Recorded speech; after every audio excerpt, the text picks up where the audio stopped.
Good morning, everyone. This is Russ Carnahan. I am a co-founder with Andrew Goldberg of BuildingAction, and we are pleased to be presenting this webinar today during Climate Week and so many initiatives around the country and the globe.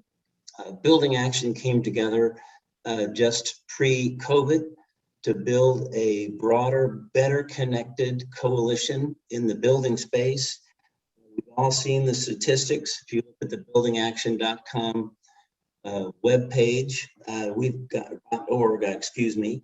We know that the spaces where we live, work, and learn account for nearly 40% of CO2 emissions in the US, consumes 70% of the nation's electricity, and more than 17 trillion gallons of water each year. We are seeing historic initiatives around the globe and in the US. We are glad to highlight those. And I'm going to begin with our special guest speaker, Mark Chambers. Mark is the Senior Director of Building Emissions at the White House Council of Environmental Quality. He most recently served New York Mayor Bill de Blasio as Director of Sustainability. Among his many accomplishments, he's an architect. He's championed environmental justice to cut greenhouse gases across all sectors, with the emphasis on buildings and other stationary sources, which accounted for more than half of the city's emissions. He's also previously worked as the District of Columbia's Director of Sustainability and Energy. We are pleased in this busy week to welcome Mark and appreciate the work that you do. Mark, floor is yours. Thank you, Russ. I cannot thank you enough for having me today. Thank you, and hello to everyone. It's a pleasure to join you. Thank you for letting me drop in on your Climate Week and be a part of what I believe to be a really important conversation. And I hope that those of you participating in events and kind of conversations around Climate Week are really getting a sense of the urgency and commitment to action that is abundant in, and I think a lot of the work that we're seeing, and also a lot of the ambition with those that are showing up and being a part of this week. So it's something that we all need to hear a lot more of, and I think this conversation today is a great example of how we take that inspiration and push it towards action in a really concrete and thoughtful way. Now, as Russ mentioned, I'm the Senior Director for Building Emissions, also Community Resilience at the White House and the Council of Environmental Quality. And I just simply can't be more thrilled than I am to be working on behalf of President Biden to help decarbonize our built environment. I think every day we, as all of you know, we're confronted with more and more tangible and experiential evidence that our climate is changing rapidly. And so working on behalf of the administration, it's important for all of us to kind of dive into the details. And for me, that has to do with buildings. How do we build them better? How are we making existing buildings more, more efficient and increasingly electrified? I'm in New York City, today. 80% of the buildings that any of you are in New York City are going to walk around today are going to be here in the next 50 years. And so being able to make sure that we recognize that a lot of the decisions around our built environment are lasting really puts a really huge focal point on how we need to make really thoughtful and intentional decisions right now. And, being able to make sure that those buildings are, they're more resilient and less fragile. And, making sure that also the people inside those buildings are more resilient and healthier, and how do we let them take part in this great generational work of building a carbon-free future? That's the challenge in front of us. And one of the things that has been clear to me, and I think again, the amazing panelists coming up are going to demonstrate that, is that our national dialogue around climate and buildings has been shifting. And I think particularly over the last 5 years, and of course part of that has to do with climate change not having been front and center in the previous administration, but I've noticed that there's more explicit acknowledgement of how buildings intersect with what matters most in our lives. Buildings are where we live and where we work and where we go to school, where we pray, where we raise our families. Buildings have this immense responsibility to house our stories. And so knowing that those same buildings drive over a third of our energy related carbon emissions, we're seeing that it's important for us to recognize the relationships between how we live, what our buildings are doing, and a lot of the escalating kind of catastrophic levels of climate disasters and risk and vulnerability. And so improving our buildings creates a very clear path of action, which I think is what today should be about, is like understanding your path of action. And it doesn't just make us safer, but it also leads to economic betterment, better good paying jobs, and also like more equitable and just outcomes, which I think is incredibly important. 5 years ago, we weren't talking about this in as much of an integrated way in terms of the national discourse, and we definitely didn't have the opportunity for as much meaningful federal action. But now we do. So this is the time to act. And like many of you, I'm encouraged and I'm energized and I'm inspired by what's ahead of us. We have embarked on what we call a whole of government approach, where the president has made sure that all of the arms of the federal government are working together to be able to be as thoughtful as possible about what we can do to combat the climate crisis. And of course, that's not just in places where you would expect Department of Energy, Environmental Protection Agency, the Department of Transportation, but every agency is really working on how are they doing what they do better in service of decarbonization. And a great example of that is the president's creation of a new Health and Human Services Office of Climate Change and Health Equity, which is incredibly important and also incredibly inspirational of how they can lend all of their skill sets towards this work, and increasing the attention that's being paid, on how, the relationship between that and low carbon building, those are the things that lead to, better indoor environmental quality that can impact asthma, and combating like mold and moisture, and like a lot of things that are really truly environmental justice issues as well as building technology issues, but being able to reduce pollution like in the spaces where we spend the majority of our time. And all of these things also allow for us to increase the resilience that these buildings and that all the communities that they are part of have when it comes to dealing with natural disasters, and especially ones that are dramatically impacting our dense areas, our dense urban environments, our vulnerable populations, Black and brown communities, disadvantaged communities, those that are often at the intersection of a lot of these, both climate as well as like social inequalities. So we're actively working to harness all of the knowledge and all of the skill sets of the federal government to truly and materially improve the lives of Americans. And it's a privilege to work on behalf of the Biden-Harris administration to do this.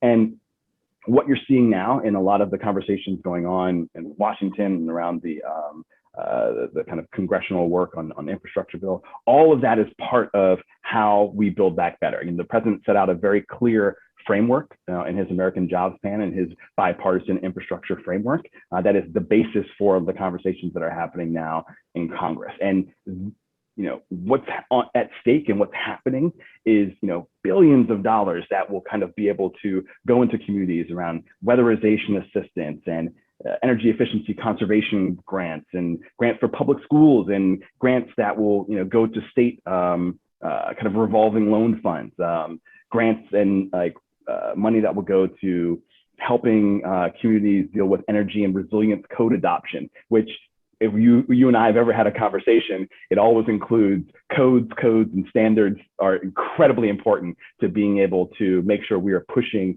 on one of the really important levers that we have to make sure that our built environment is quickly retrofitting and moving towards being much more decarbonized. But it's also money that goes towards training auditors and kind of putting a down payment on the massive workforce investments that are going to be necessary to meet this the agenda that's set for the built environment in order for us to really retrofit millions of homes and commercial buildings. So all of these things are happening. All of these pieces matter. And I'm an architect, so I am always thinking about how the pieces go together. And I'm always thinking about the fact that there's a term it's more like architecture school as opposed to like architecture gestalt, and it's basically the notion that the sum is more than that the whole is more than the sum of its parts, right? And I think that for us to be thinking about what's at stake right now, we're looking at all these different sectors and pieces of our economy working together to decarbonize. That collectively is going to be how we create a momentum that is greater than the sum of its parts. And I'm so thrilled to be a part of this conversation with all of you and to make sure that we are all elevating in the need that we have to commit ourselves towards not only working in pursuit of decarbonization, but doing it in a way that bends our skill sets, our passions, our bodies towards this great generational work. And so I couldn't be more excited to join all of you, and I couldn't be more excited to help us to have a federal partner that is delivering on all of the amazing work that you're champions of. So Russ, thanks for having me. Shout out to all the people on the panel that are going to be doing amazing things and have been doing that for quite some time. And I appreciate the opportunity to join you. Mark, thank you so much for joining us, and thank you for the work you're doing.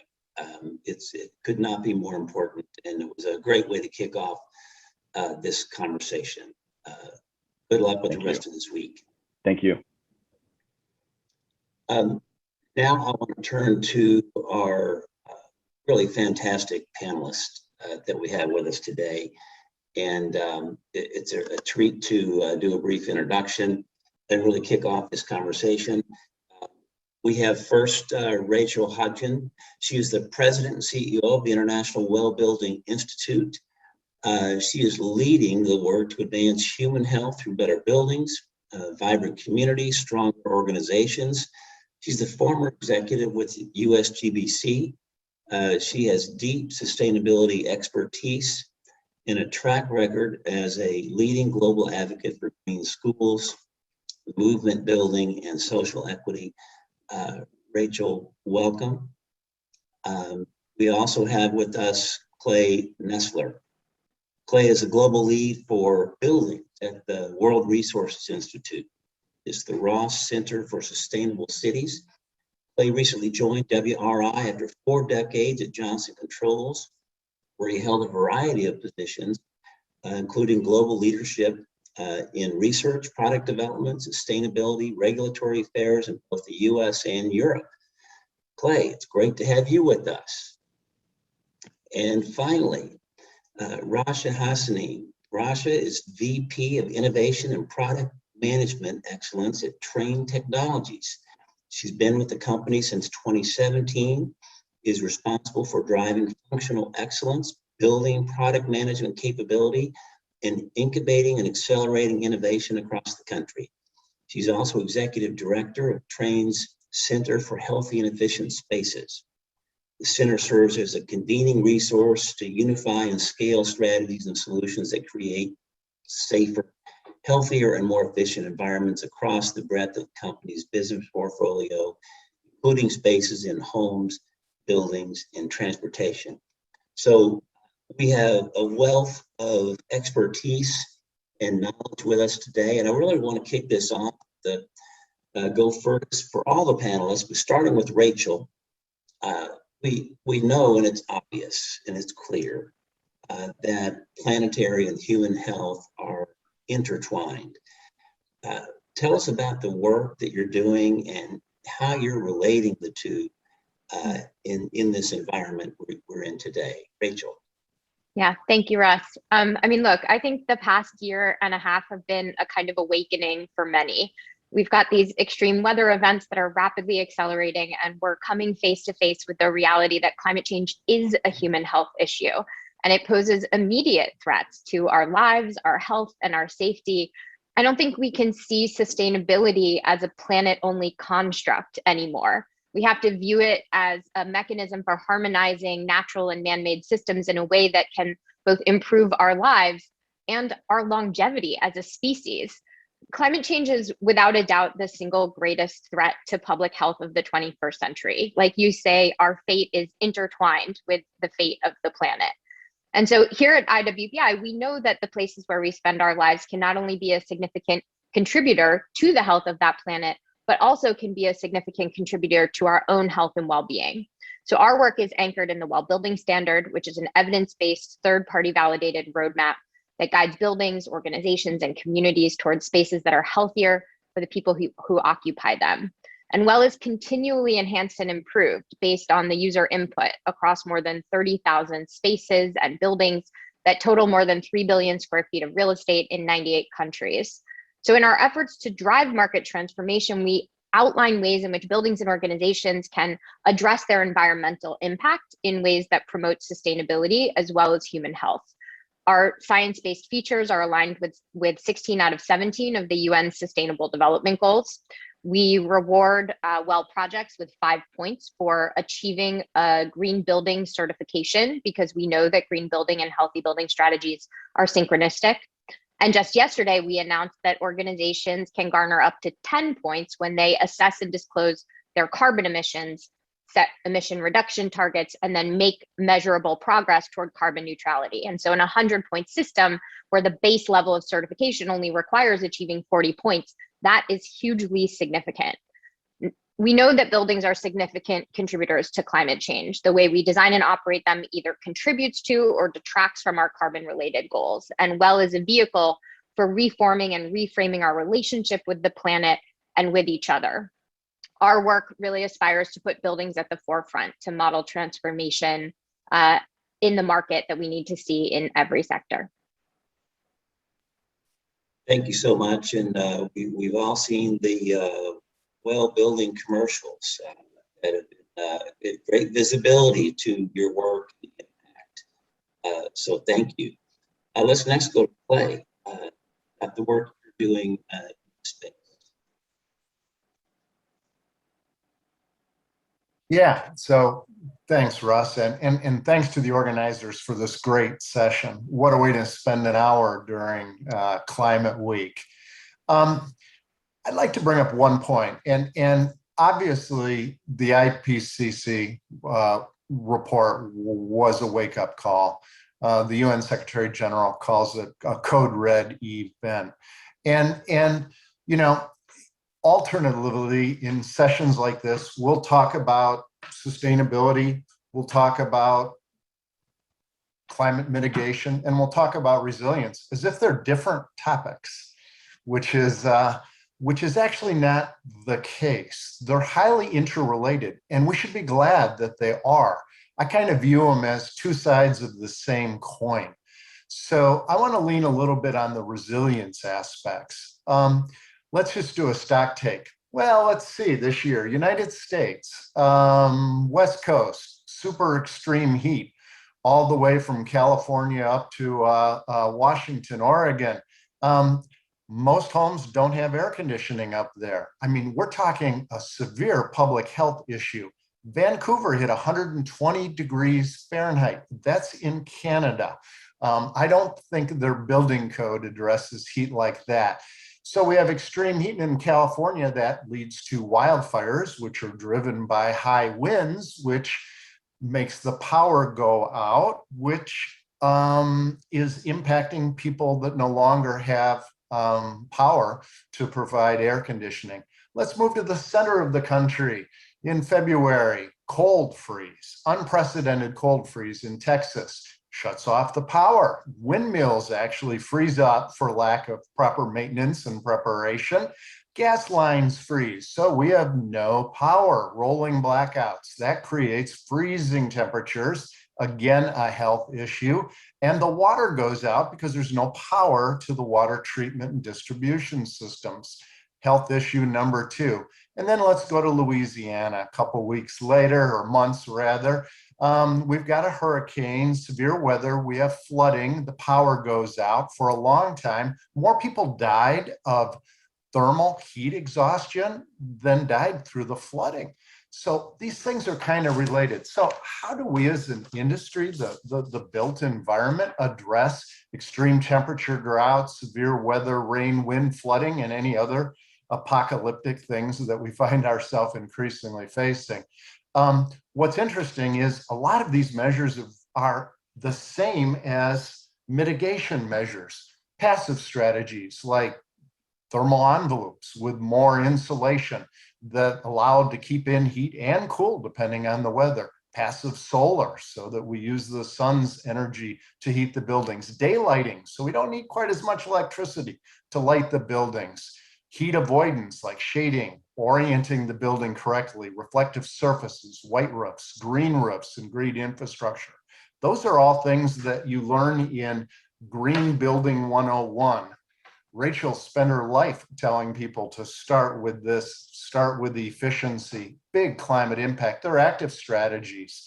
Obviously, backup power can be very helpful, particularly in the context of net zero carbon buildings.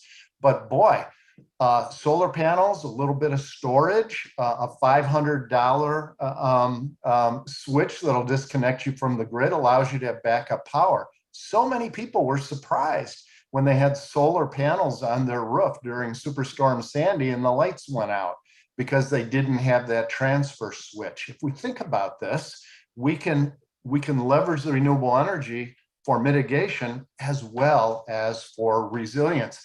And oh my, I think the heating should probably be electric and the air conditioning so we can maintain comfortable conditions. So I think that these activities are the exact things you need to do to address climate change and move towards net zero carbon buildings. And they're also what we need for passive survivability within our built environment.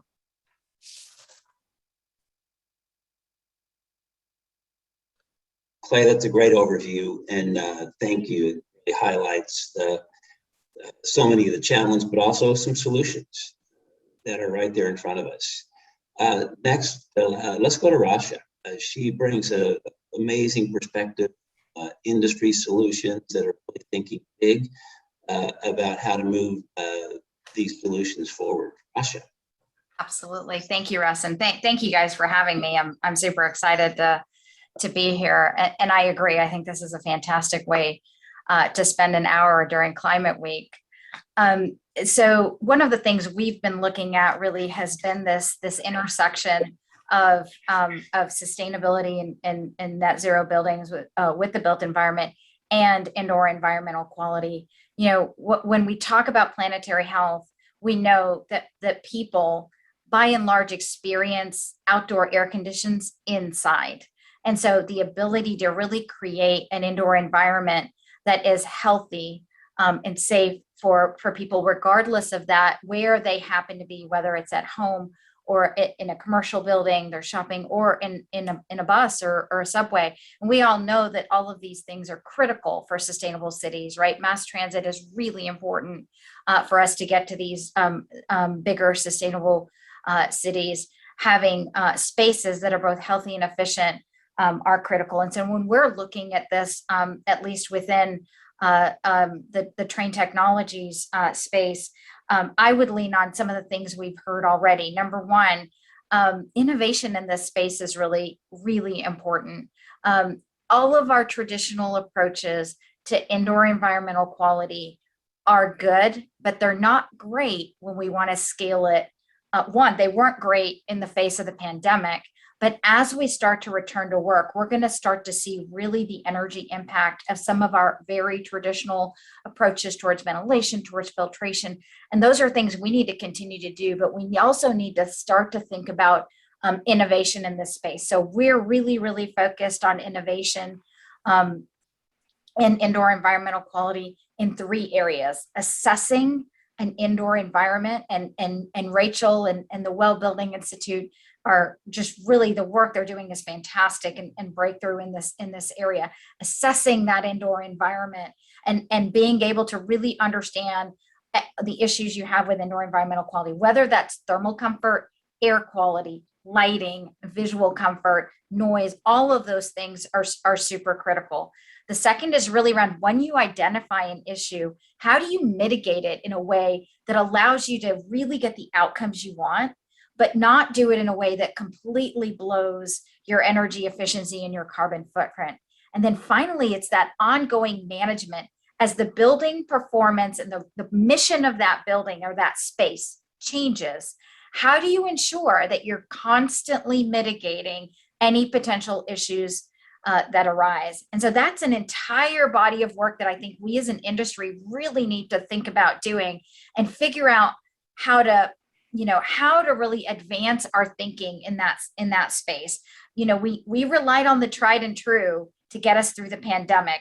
As buildings start to get more and more occupied, as more and more people start to use public transit, that tried and true could really take us back decades as it relates to the energy efficiency of the built environment. We just need to be very conscious of making sure we have a combination of layered strategies in a space that allows us to address both of these things in an optimized way. I think the next big thing is no one can do this alone. Partnerships and collaboration are absolutely key to making sure that the industry as a whole advances, whether that's partnerships with organizations like IWBI, or it's public-private partnerships, as you know, Russ, whether it's partnerships within the industry or partnerships with innovators in the space who have really great ideas and technologies, but really struggle to scale that in a very traditionally conservative market. And then finally, I think we heard a couple of different ways. Standards and policies in this space have to shift. We don't live in a world, in the world we lived in 30, 50, 100 years ago. And standards and policies have to evolve to start to look at outcomes that are both focused on human health as well as planetary health. And so we're really focused on partnering with policymakers, with ASHRAE, with AHRI, et cetera, to really drive those in a way that doesn't just focus on the environment in isolation, the indoor environment in isolation and the outdoor environment in isolation, but really has a holistic point of view around how we move forward. And so we're really excited about the work that's happening here, but it is a journey and it's going to take time, and it's going to take everybody focused on these two things together to allow us to move forward. Thank you so much, Rasha, and all of you for that initial overview. I want to jump into a couple other areas and really back to Clay and Rasha on this, particularly with regard to indoor health and related to air circulation and other factors. Many view that as inherently tied to energy efficiency.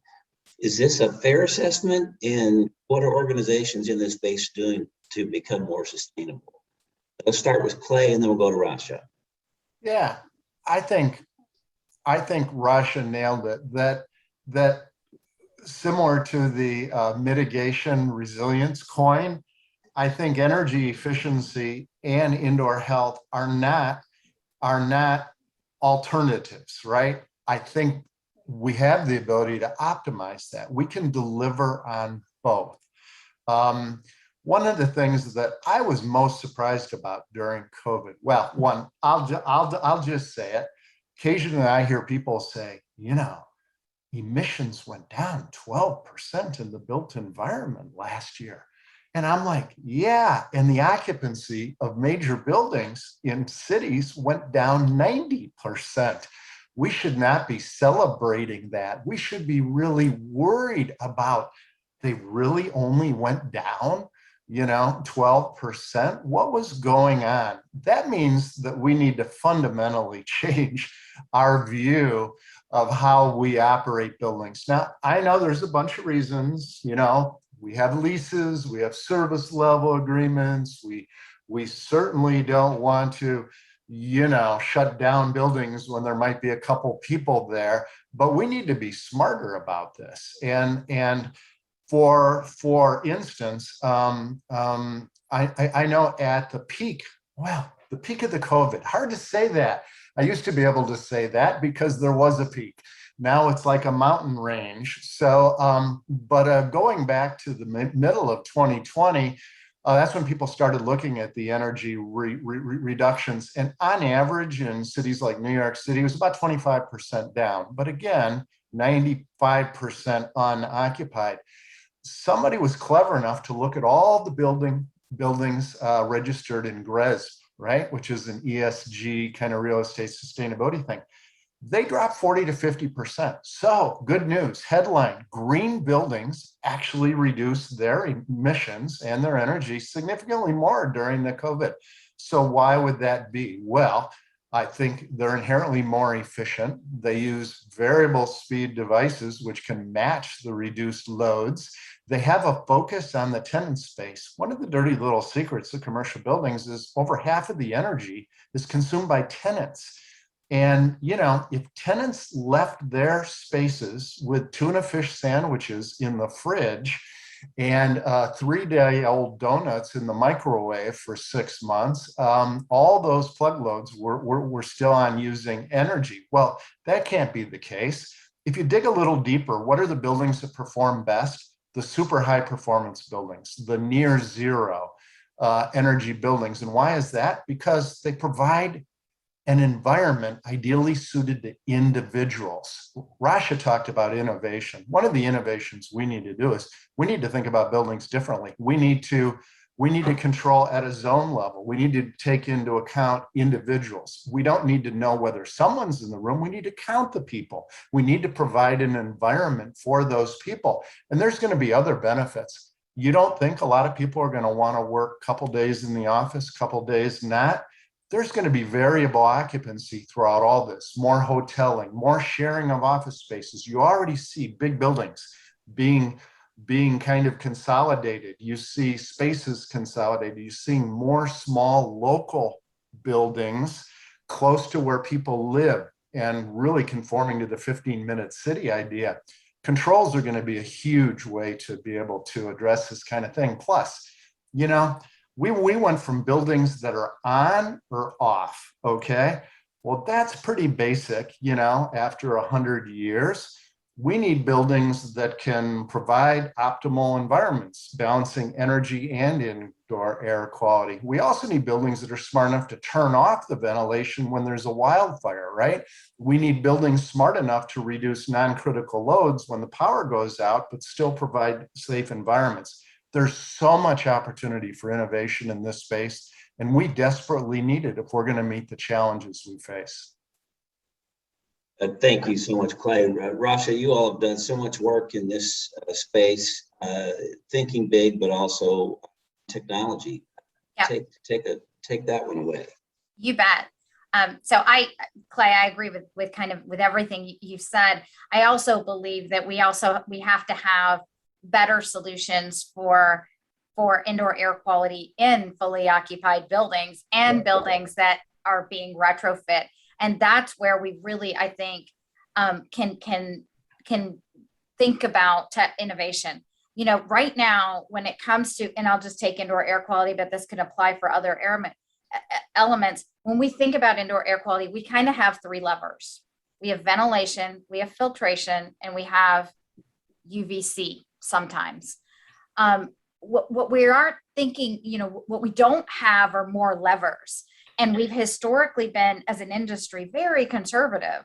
And those technologies, those approaches work, and they work for a lot of things, but they don't work for everything. And they may or may not be, even with all of the controls and all of the optimization, they may not be the only thing, and they may not be the best thing. And so how do you think about the unique personality of spaces and the impact on individual occupants in a way that allows you to innovate in this space? And here, I think there's a ton of room. We've done quite a bit of work in this space, trying to identify really what some of these new technologies are, which ones actually have, you know, real efficacy, which ones are really cutting edge.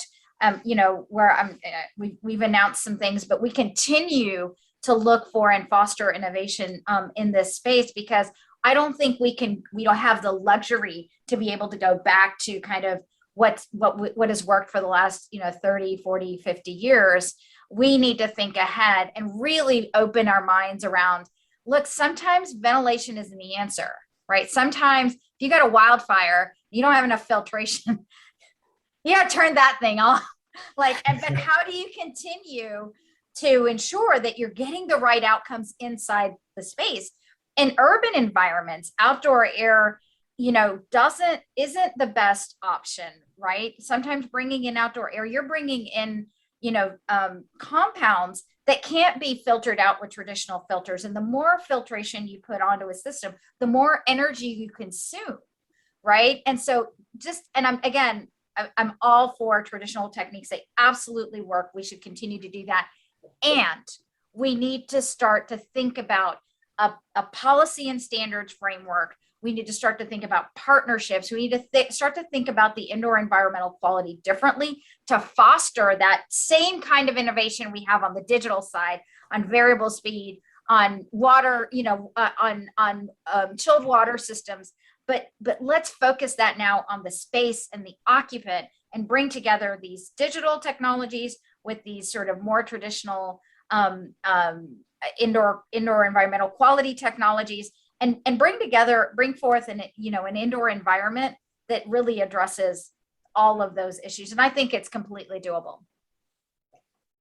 Thank you so much. I want to leave time at the end of this for questions, so I'm going to speed this up just a little bit.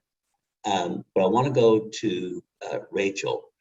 It's been on everyone's minds with the implications of the most recent IPCC report.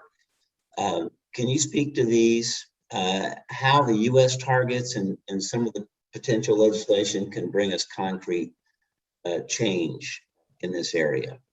Rachel. Yeah, absolutely. I mean, Clay already touched on the IPCC report a little bit. He referred to it as a code red moment, and it certainly is. I mean, that's really the primary thing we need to take away from that report, is that we're not moving fast enough. We need to be more ambitious. We need a greater sense of urgency when it comes to our efforts to drive transformation, and we need solutions at scale at every level. Improving the energy efficiency of buildings, like Clay said, is important, but it's also palliative. And in light of the findings of the report, incrementally improving energy efficiency is like the equivalent of telling someone to drive a little slower over a cliff. And so we have to be driving toward a future in which buildings are actually regenerative. In other words, they do more than just do less harm. They're better than neutral. They're actually positive. They take carbon out of the atmosphere. So a good example of that is Discovery Elementary School in Arlington, Virginia, which I had the opportunity to visit a couple of years ago. It's an awesome example of the kind of future that we need to be sprinting toward. It was designed to be a zero energy building, meaning that the amount of energy that's produced annually by on-site renewable sources is equal to or greater than the amount of energy used annually. The school is all electric, and it fully offsets its energy through the use of clean, renewable solar power. I want to hone in for a moment on one particular policy opportunity that is of particular relevance and timeliness, and that is a piece of legislation that could help us to address the second largest category of public infrastructure, which is our schools. We recently released the 2021 State of Our Schools report with our partners at the 21st Century School Fund and the National Council on School Facilities, and a big thanks to Rasha and Train for having sponsored that report. In that report, we found that American schools face an $85 billion a year shortfall in maintenance and operations and capital investments. That's $85 billion a year that we fall short in creating and sustaining a modern public education infrastructure for all of our children pre-K through 12. That's a travesty, really. But as we pair that with the increasingly urgent needs related to climate change, our schools are centers of our community, and they're not equipped to deal with what's coming by any means. They're not even equipped to deal with the present. And so this is a massive call to action. That report also found that the federal government provides 1% of annual funding for school facilities construction and maintenance. And that essentially leaves states and districts struggling to do it on their own. We know that it is mathematically impossible for the states and the districts to provide all that they need to keep schools even in an adequate condition. So the good news is that report has already influenced the House version of the infrastructure bill, which has $82 billion in it dedicated to improving school facilities as part of the reconciliation package. But we've got to keep the pressure on members of Congress to keep that provision for schools in the final version of the bill. And I'll just also give a quick plug to say that another piece of progress that the report has spurred is the largest ever briefing focused on school facilities delivered to the Department of Education, which is happening this coming Monday. We know that improvements to school facilities have to be tied to sustainable building practices and improved energy efficiency measures. And we're seeing some really positive signals from this administration. You heard Mark talk about and some really positive signals around the legislative agenda, but even still, it's code red. It's a code red moment. We've got to speed up progress substantially. Thank you so much. And I'm going to ask you, this is going to be like a lightning round here, so we can leave time for questions. But I'm going to ask each of you to do 1 minute on the initiatives to make healthier, more sustainable buildings available to everyone, really in the area of health equity. And so I'm going to go backwards this time. Let's start with Rasha. Awesome, thanks, Russ. I'll try and go fast. I think that the biggest, there's a couple of big ones as it relates to health equity. The first is sort of one that's intuitive, which is we know that in areas that are more vulnerable, the indoor environmental quality and the ambient or the outdoor environments are poorer. And these are also the places where less infrastructure dollars are spent. And so really, whatever affects us affects our most vulnerable most. And this is definitely an area, again, if you experience outdoor air indoor or the outdoor environments, mainly indoor, the poorer those are, and the fewer mitigation techniques you have inside, the harder that's going to be. The one I do want to touch on that we typically don't touch on is public transit. The fall in ridership with public transit during the pandemic was really a wake-up call because everybody who was not vulnerable could go to private transit. But if you were part of a vulnerable community, you had to get to work. You were scared to get on a bus. You were scared because of COVID. And then what that shine a light on is the fact that we can't just focus on buildings. We have to focus on that interconnectedness between people and their day, people and their livelihood. And that, for a sustainable city, has to be mass transit. And so how do we think about those spaces in the same way we think about buildings? Yeah, we spend less time in those spaces, but we are jam-packed. And what is the impact on that? I mean, really, the pandemic brought this to the forefront. So we've been really focused as well on how do we make sure we have healthy and safe public transit spaces, in addition to the homes in which people live and the buildings where they spend most of their days, whether that's a school or a work environment. Thank you. Clay, 1 minute on this, and then we're going to do Rasha, and then we're going to leave a minute for questions.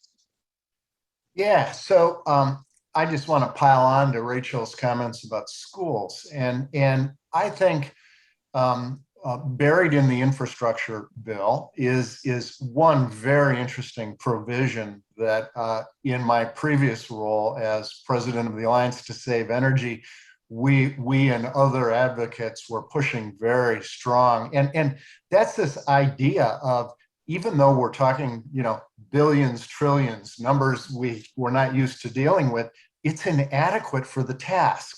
It is not enough money to address even just the schools, much less all public buildings, which are shelters for all these various emergency things.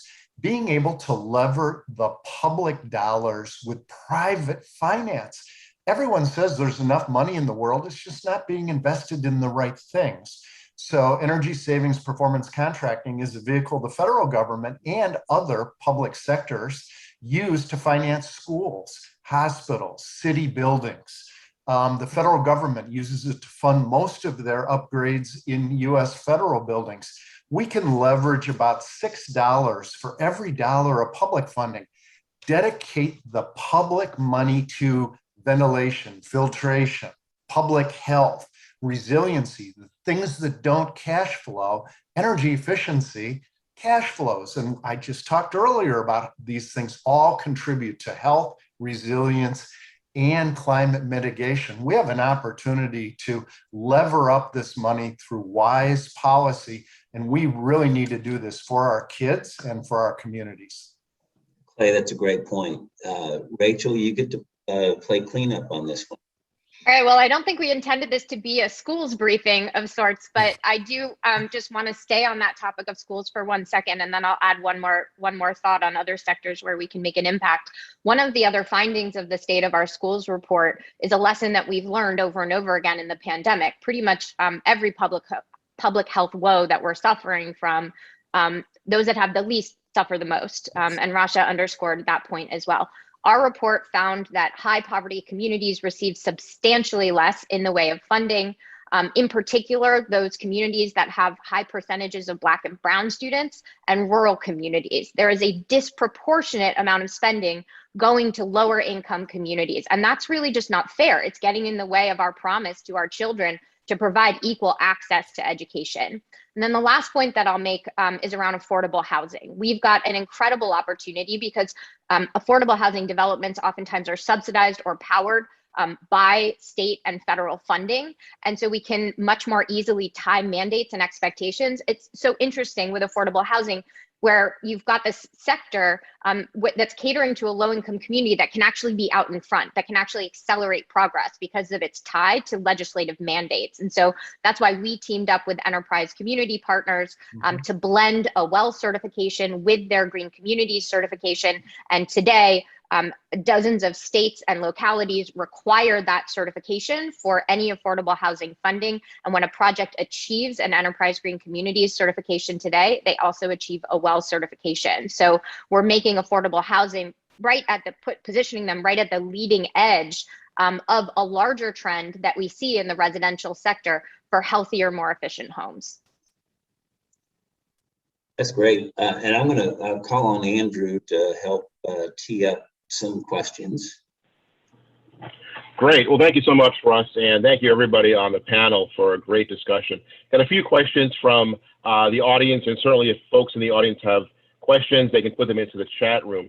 The first question, and it's really for everybody, is what are the top 3 innovations that organizations and I guess companies can focus on for climate change and human health that address both today's needs, but also looking long term in the context of today we're dealing with COVID and the response to that, but then also thinking about how we deal with resilience and potential health challenges that we may not even know about right now that may come in the future. What's the best innovations to really look at both scales?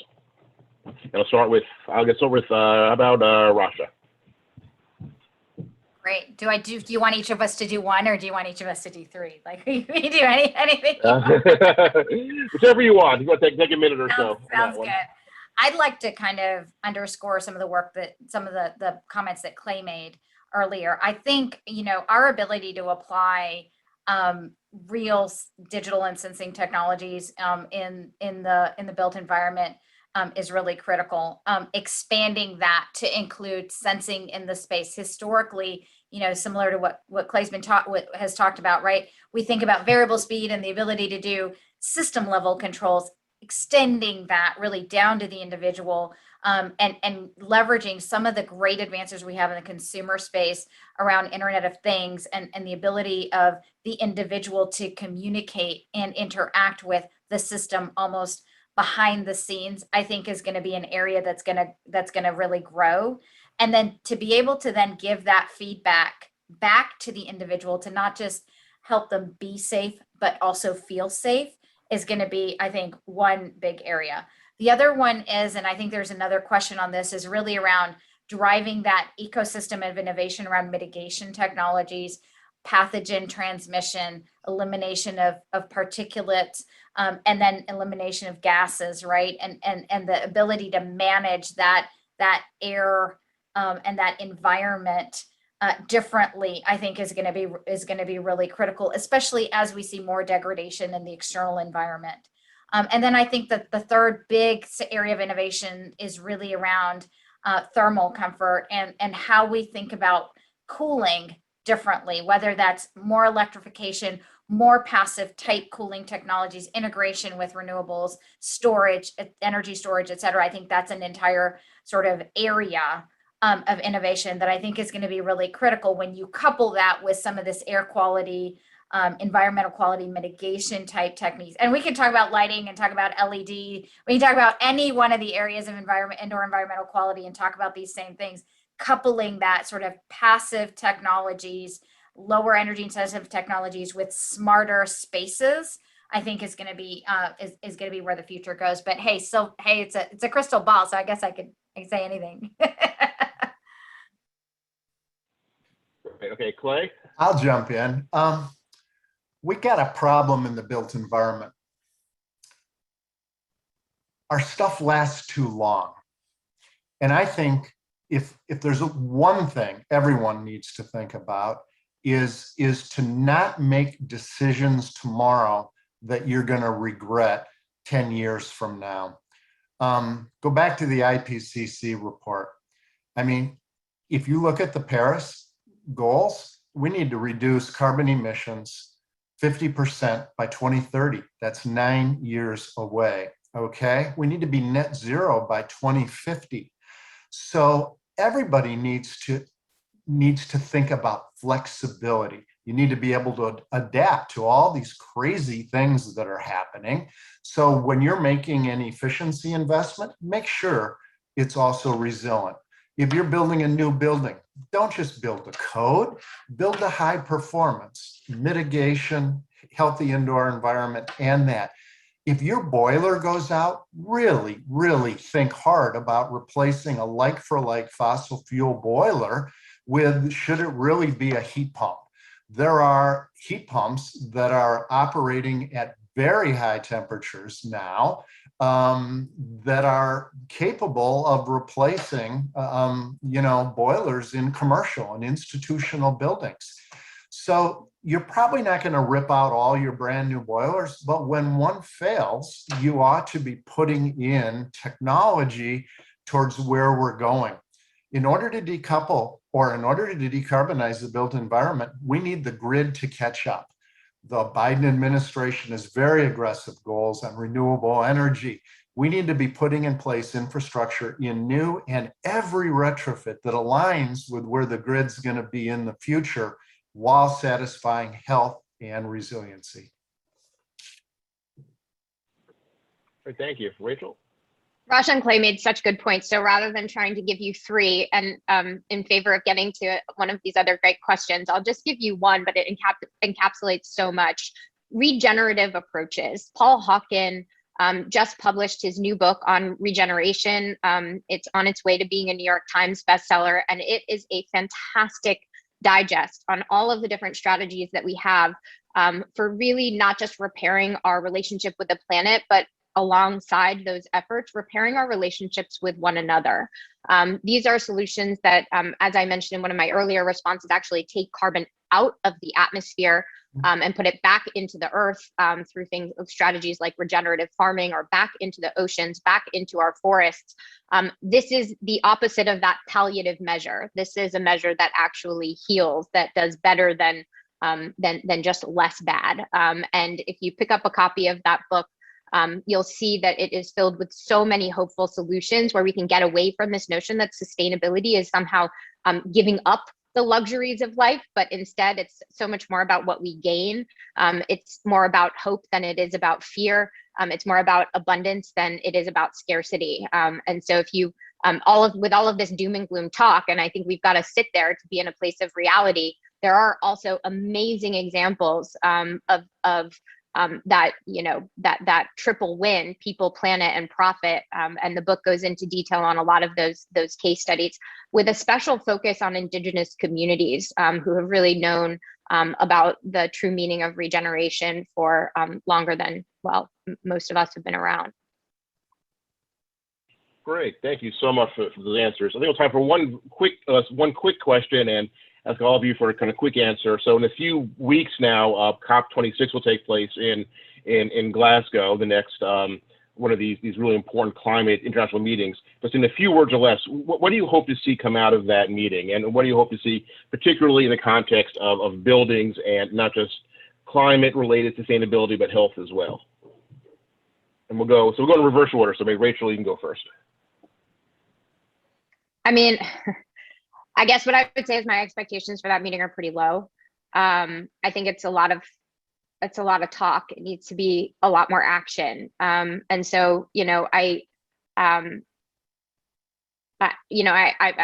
consider myself an internal optimist, but in these ways, I'm just not sure that these are the biggest vehicles for change. So my hope is that we'll tune into some of the grassroots advocacy that's happening, some of the solutions that are on the table, some of the lesser known voices that are starting to be heard more and more, and that it will serve as a kind of wake up call. There was an article by a friend of mine in the Grist some time ago about a major convening of environmental leaders who referred to all of that talking amongst one another as navel gazing wankery. And I think I would like to see a little bit less of that and a little bit more of a sense of urgency and genuine commitments, and then pathways to follow through. And like we said, a lot of that has to take place, all of that has to take place outside of formal meetings in the form of things like legislation, corporate commitments, and individual commitments as well. Great, thank you. Clay? Yeah, so I think I've been to 8 of the last 10 COPs, and I was in Copenhagen and I was in Paris. There's really a simple measure. Countries are supposed to submit more ambitious NDCs, nationally determined contributions.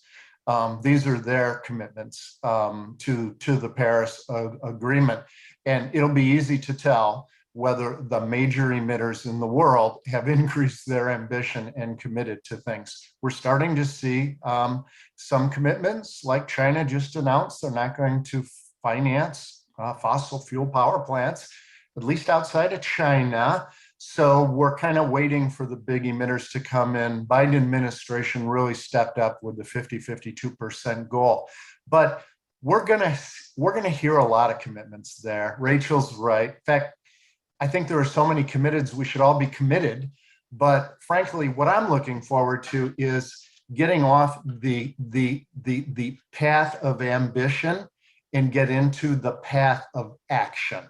So I'm really looking for November 15th, when we all celebrate what was announced and we really get to work, because it's only through implementation are we actually going to turn this around. Great. And Rasha? I don't know how to follow that. I'll just say it's hard to follow that, but I don't disagree with what was said. I think I'll turn it around a little bit, and that is, if anything, I think continuing to drive awareness around climate change is critical. It's important. I don't think that we can get away from that. I think if part of getting together and really discussing these issues and putting forth verbal commitments and having these conversations really allows us to keep the issues front and center. And so I would expect that this year's COP26 will continue to do that. And I agree. I think it's the what you do leading up to that and the what you do after you walk away from that really matters. And if COP26 it serves as a focal point, like we like to talk about in big companies, like executive reviews do, if it sort of serves as a focal point to really focus on the actions that have gone before and the actions that are coming after, I'm all for it. But again, just like with any sort of big event like this, there's not a lot you can expect from an action perspective, but at least from a communication and a sharing and an awareness perspective, and really focusing people's agendas. And the big thing about this is it's really hard for somebody to come back from something they've declared publicly. Like, that's just human nature. Like, if you tell one person, it's easy for you to back out. If you tell 10 people, it's harder. If you tell 100 people, it's harder. If you tell 1,000 people, it's really hard, right? And so the power of stating aloud your point of view really, I think, helps drive commitment to those agendas. And if there's anything that comes out of that, I think that will be a benefit for sure. Great, thank you so much, all the panelists. Back to you, Russ. Yes, thank you all so much. I know we could go on more and more. I think we crammed about 3 hours worth into 1 hour. But this, I think, has been enlightening. I think it's been inspiring. I hope that those who joined us can take that inspiration throughout this week and coming year. I know I've attended COP21 when in the neighboring technology showcase. There's going to be a whole set of new technologies, I think, that people are going to be using to implement a bunch of these policies and goals. That's an exciting time as well. So thank you all very much. Please continue to stay tuned to the Building Action programming. And finally, just an invitation to join us at Building Action. It's a great coalition growing each month. And our goal is to have a bigger impact policies nationally. And with your help, we can continue to do that. Thank you all so much. Have a great Climate Week and look forward to being in touch.